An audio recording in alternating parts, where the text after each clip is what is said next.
So, when you are poor and you live in poverty, a lot of times it's interesting. I've met so many people who were in poverty and they accumulated a lot of stuff. They had a tendency to gather items, and the items were not worth almost anything. They just were items. When you're so poor, you have a tendency to try to alleviate the distress of that by collecting some sort of worth or value in another way. I've met people before who would fall asleep surrounded by like circles of water bottles. I've met people before who would hoard whole trash bags of clothes, but the clothes, none of them were actually like for them or that they had picked out to wear for themselves. They were just in case of an emergency. I've met people before who would not throw out any buckets or plastic containers or Rubbermaids, things like that, because you might never know when you need it.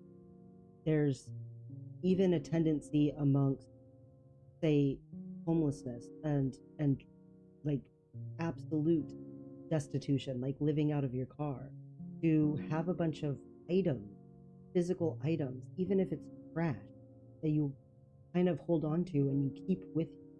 And in some ways, some of it is useful. For instance, if you're homeless and you're collecting a whole bunch of random paper and stuff, you might be stuffing your clothes with that to keep you warm at night because you need the insulation. But there's a lot of the trash that is just about trying to feel less like you have nothing. And it's strange to me. I see a lot of people who are in, say, a working class who still do this, who feel so strapped by inflation and prices and money struggles, period.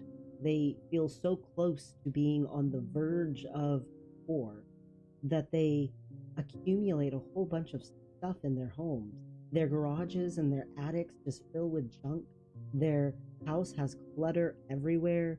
They can't seem to stop consuming. And the overconsumption is all of items that are not beneficial in the long term financially. They're all liability. Every item they're buying is not an asset. And sometimes they'll try to convince themselves that some of them are assets. They'll say, oh, I'm collecting these action figures or I'm collecting these paintings. And those things can absolutely have some sort of worth as an asset, but how much of it is about the collecting and how much of it is actually about the financial worth of the item? I've met so many poor people who go into a video game and they'll collect every skin for their character. They'll collect every rare item or rare piece of armor, rare weapon in the game, collect mounts and pets and whatever they can get all the achievements, unlock every single one. And they're just collecting a bunch of stuff that doesn't actually benefit them in their real life, in their day-to-day life. And at a certain point, the video game isn't so much about the fun that they're having, but becomes almost like a task, a chore, that they have to get every single thing. They become a completionist. There's this tendency with almost anything. The examples are pretty much infinite. For when you feel a sense of lack, you go overboard with a bunch of stuff that doesn't actually help you. And meanwhile, the wealthy, they don't need to accumulate a bunch of liabilities.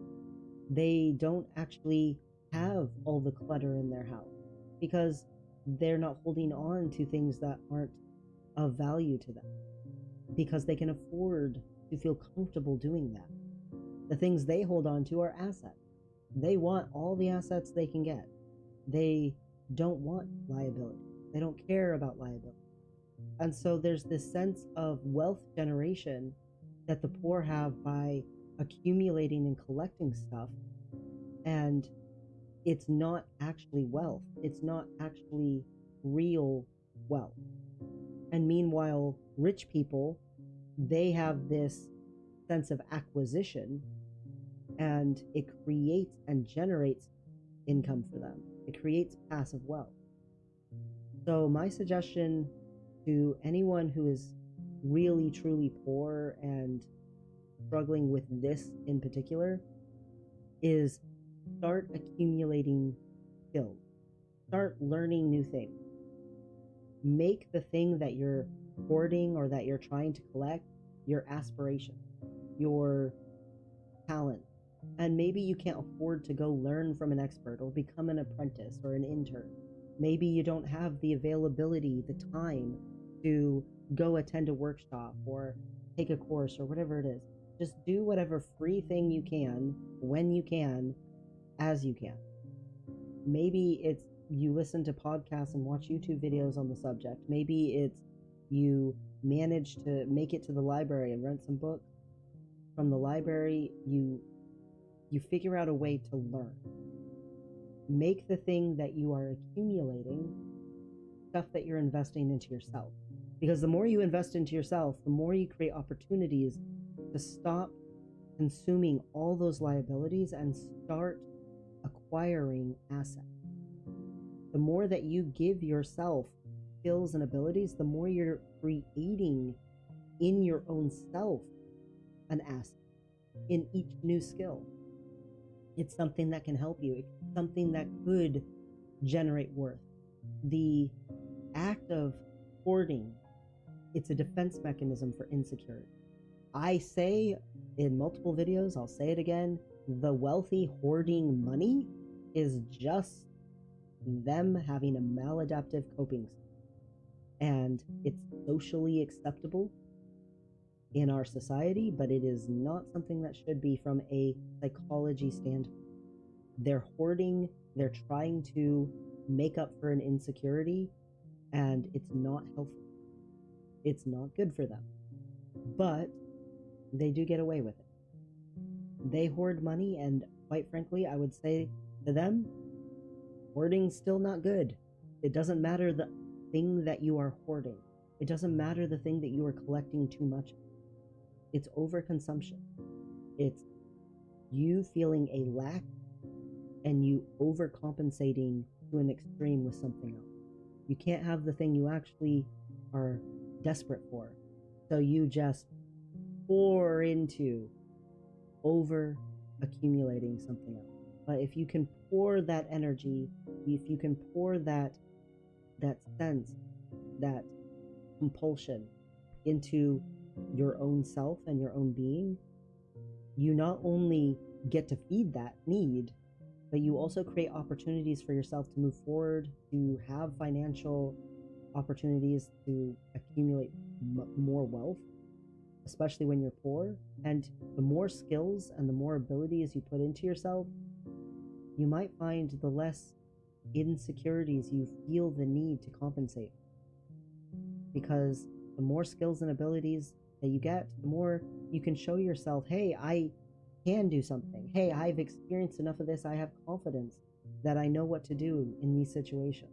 I have practiced this enough times that I'm not stressed about doing it. It's not my first time. I'm not scared. You create confidence in yourself, and that helps you overcome the insecurities in a far more actually beneficial and healthy, from a psychology standpoint, way than hoarding will ever be. Don't keep filling your life with random stuff, because it's just junk. You matter. You are important. So invest in yourself. You are never junk.